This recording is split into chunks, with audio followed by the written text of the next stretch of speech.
passed out in 1996, and since then, the initial few years, I've been associated with some of the very prestigious firms in the country. From 2002 onwards, I began this total firm, and since then, it's been going like this, and we've been working with almost all the verticals like commercial, residential, hospitality, and also corporates.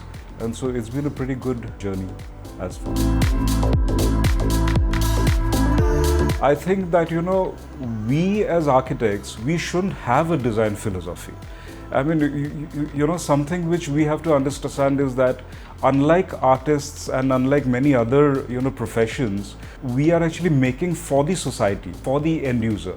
And the philosophy has to change. That philosophy has to change from place to place. It has to change from end user to end user. It has to change from, activity to activity.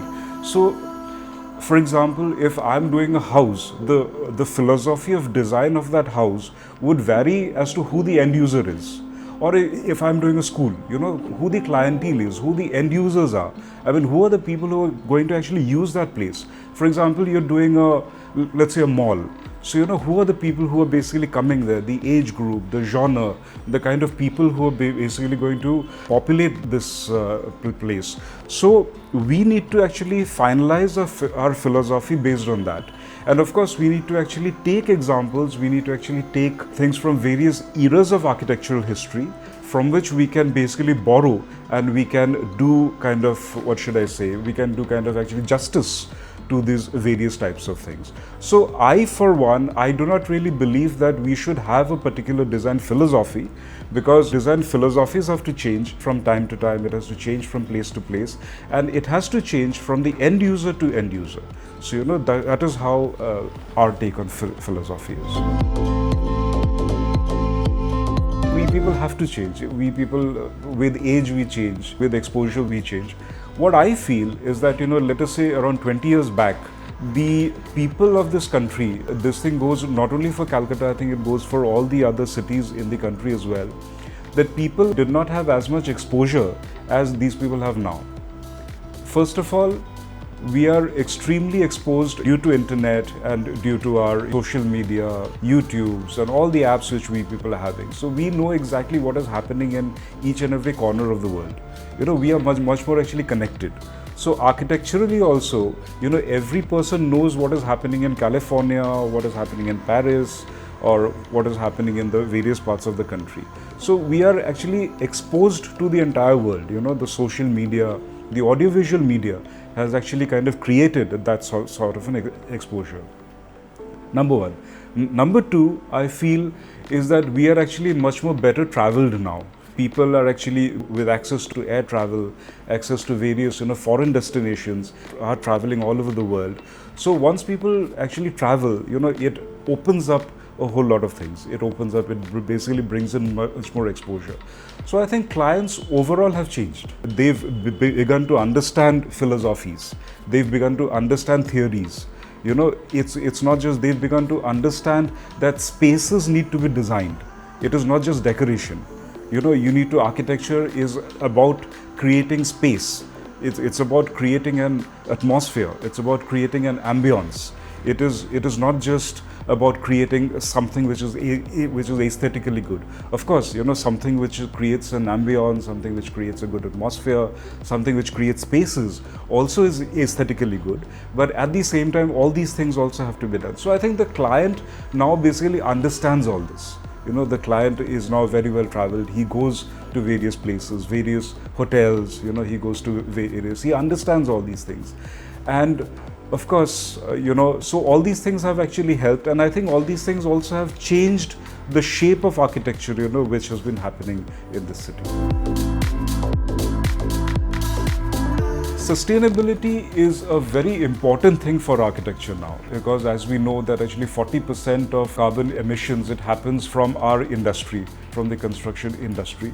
But sustainability as in what? We need to understand that sustainability, is it only something which architects have to do? Is it only something which only the builders have to do?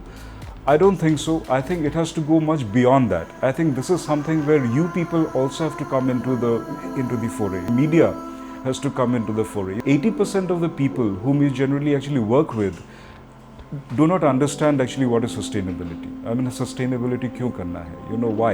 I mean, they do not understand. So probably another 20 years time or another 30 years time, we'll be out of water, or we'll be out of certain things. So to make these people understand, and to make people understand that sustainability is so important, like what I say, we have to camouflage it in various ways. हम लोग बोलते हैं कि आपके लिए पैसा बचाएगा, ये वाला कर लो, it'll save you on electricity, it'll save you on water, it'll save you money, it'll save you on your electricity bill. We are trying to camouflage it in various ways and putting it into the clients, so that they actually kind of understand this. But what we need to do is that the awareness has to increase. And this awareness cannot be done by architects, or it cannot be done by builders alone. I think this is where the media has to play a very important role, that each and every person of various walks of life understands about sustainability, understands about green, about being green as in our daily lives. I mean, how we can switch off a few lights, how we can use more sustainable gadgets in terms of electricals, in terms of our sanitary, wherein the places where people are actually leaving the taps open, because people are using electricity, people are using water, which is happening every day. So how all these things can be, saved, and how this total thing can be better used, that is where the sustainable goal, I think, lies. First and foremost thing for criteria for material selection is actually location. What is the material which suits the atmosphere around you or the environment around you? That is the first and foremost thing. How will that material behave? It could be various brands, it could come from somewhere, but is it suitable for this hot and humid place? Is it suitable for this hot and dry place? Or is it suitable for extremely humid place? For example, in Calcutta, we are in a very hot and humid place. So we need to be extremely careful. We've got a very harsh monsoon. We've got quite a harsh winter. So we need to be very careful in what kind of material we are choosing, both interior and exterior. Number one. Number two, also once again, something which is available within a particular radius. We do not get things which actually have to come all the way from some other country, because that increases the cost. And once again, that's not really green. Something which is green is something which is available within a particular area in which that project is being made. I think these are the two main things, other than of course cost. Cost, we need to consider the budget, because something which is going above, beyond the budget is also not something which we people should actually work on.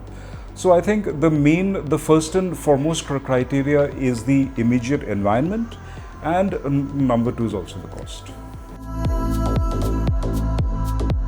Art and architecture, it's always been associated to the very elite. I mean, that is a kind of a perception that actually has been created over time, that architects are actually meant for the very elite, people who can afford those big houses, or who can afford those big villas, or who can afford those big swanky offices and all that.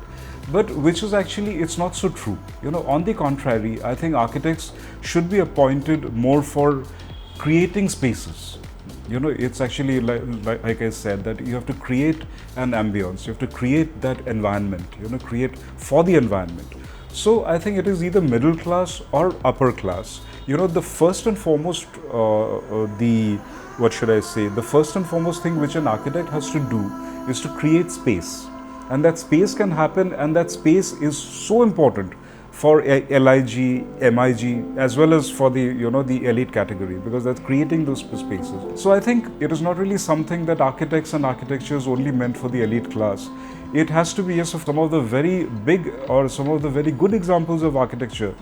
Even if we talk about some of the legends of architecture like Charles Correas and B.V. Doshis, have all been in the middle class housing or in the LIG housing, where they've created spaces, where they've created magic out of those spaces, and into where they've actually incorporated everyday life into architecture.